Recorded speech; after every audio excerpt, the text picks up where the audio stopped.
Hey everybody, as promised, I will give you the yearly breakdown on what I expect to most and likely happen with the year ahead. So first and foremost, in Chinese astrology, this is a water rabbit year. So now would be the time to get your flood insurance. I expect a lot of flooding to be happening, a deluge of rain, flash flooding, tsunamis, hurricanes. And I'm not one to spread fear out there, but if you're living on one of those areas, now's the time to probably consider getting flood insurance because it is a water year. So let's break this down and kind of go month by month, so that way you guys kind of know what to expect. So first and foremost, January, not too shabby. It's kind of starting off to a slow start, but here on the 24th, everything goes direct, meaning that there are no planets in retrograde. So this is full steam ahead. So if you've been really wanting to start something new, rock the boat in your life, perfect time to do it. It's really going to end well if you take the chance.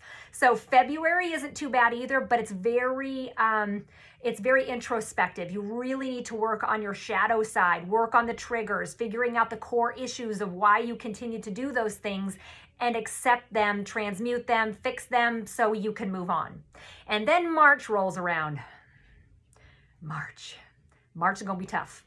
So, and it's not so much personal, but it's actually more political. So I would expect a big shakeup in March with the political system, because not only is truth really going to come to the surface, but it's got a real big matriarch push. So matriarch is the opposite of patriarch, which is the opposite of political. So I am going to be willing to bet money that the political system is going to have one heck of a shakeup. I would just expect that. But remember, there's nothing you can really do to control it unless you're sitting in a political seat or something along those lines. But it's about purging out old systems. So then April comes by, we kind of recoup, rebalance a little bit with that, but we do have an eclipse in there, so it might shake some stuff up with you personally, but it's more going to be kind of calming down right until we get to May. And then May is another month where it's going to be kind of difficult. We got Pluto going retro, and so whenever that happens, truth comes to the surface, all kinds of truth. And this is where it gets to be really disappointing, because you thought that person was a better person than what you thought. And you don't really get mad at them. You actually get mad at yourself. You get disappointed in yourself for not seeing it sooner.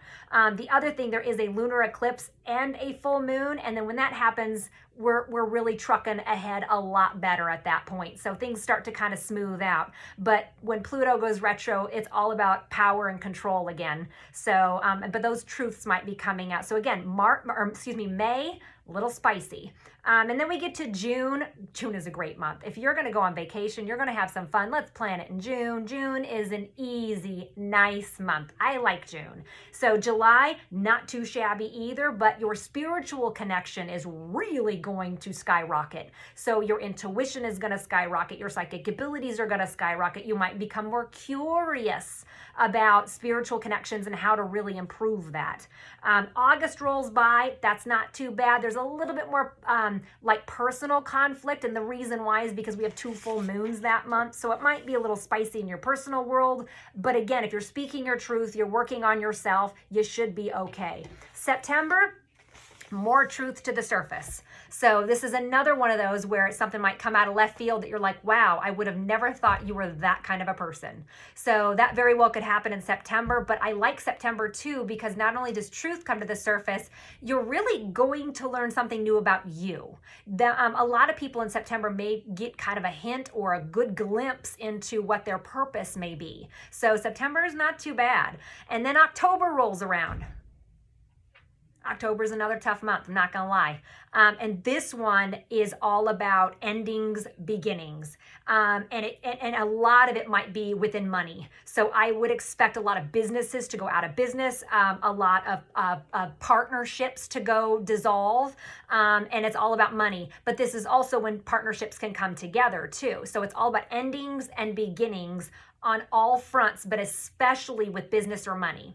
And then not only that, we also have, like I said, a lunar eclipse and a full moon along all in that October. So there's going to be a lot of shifts in October. So, and our bodies have a hard time with shifts. So just make sure that you're prepared for all of that. November, not bad. Minor miscommunications, but we all get a new focus, a new drive, an uplift of sorts. So in December isn't bad either. We just have a Mercury retrograde in there about midway through, but not too shabby. So this year really is all about introspection. This year will force you to be in the here and now.